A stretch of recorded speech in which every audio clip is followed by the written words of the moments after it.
বাবা জগদীশের মহাশক্তি, বুঝবি না সাধন বিনে জগদীশের মহাশক্তি।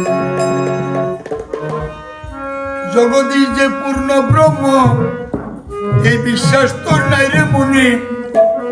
বাবা জগদীশ যে পূর্ণ ব্রহ্ম এই বিশ্বাস তোর নাই মনে।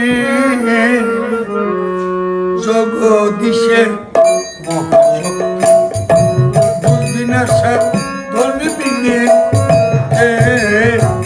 জগদীশের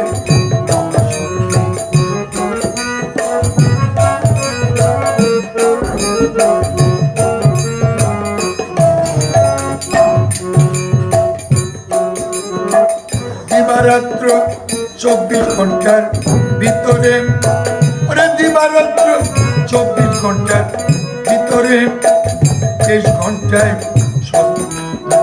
23 ঘন্টায় সাধন করতে 23 ঘন্টায় সাধন করতে রাত জাগি সানা যেতেন, 3টায় বাবা সজাগ হতেন। রাত 2টায় সানা যেতেন, 3টায় বাবা সজাগ হতেন। নয়ন জলে বাসতেন বাবা শিব জগতের কল্যাণে। নয়ন জলে বাসতেন বাবা শিব জগতের কল্যাণে। জগদীশের বুঝবি না সাধন বিনে জগদীশের।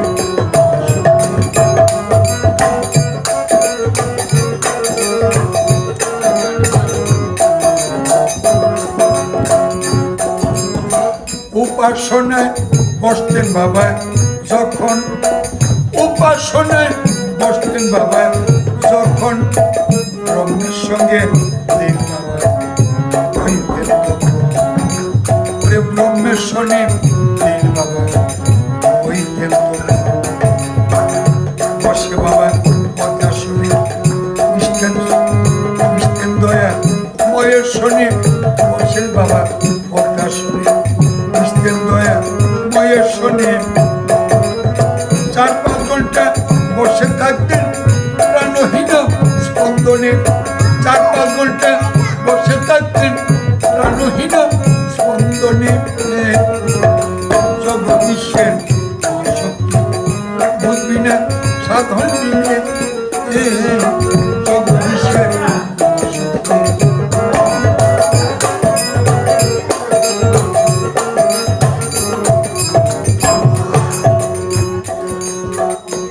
একদিন বাবার দেহ মন্দিরেতে রেখে, একদিন বাবার দেহ মন্দিরেতে রেখে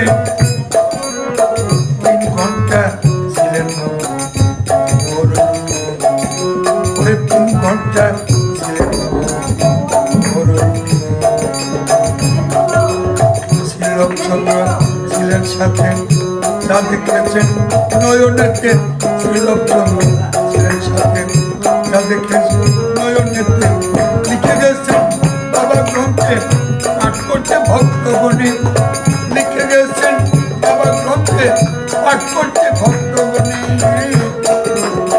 জগদীশের বুঝবি না সাধন বিনে জগদীশের।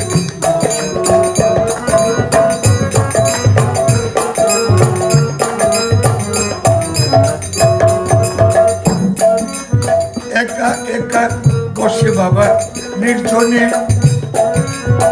একা একা বসে বাবা নির্জনে। নয়ন জলে কাঁদতেন বাবা, নয়ন জলে কাঁদতেন। দিনহীন কান্নার শুনে, কান্নার কারণ জানতে চাইলেন। দিনহীন কান্নার শুনে, কান্নার কারণ জানতে চাইলেন। বাবাই বলতেন প্রাণ খুলে এই কান্নায় শান্তি আনে। বাবাই বলতেন প্রাণ খুলে এই কান্নায় শান্তি আনে।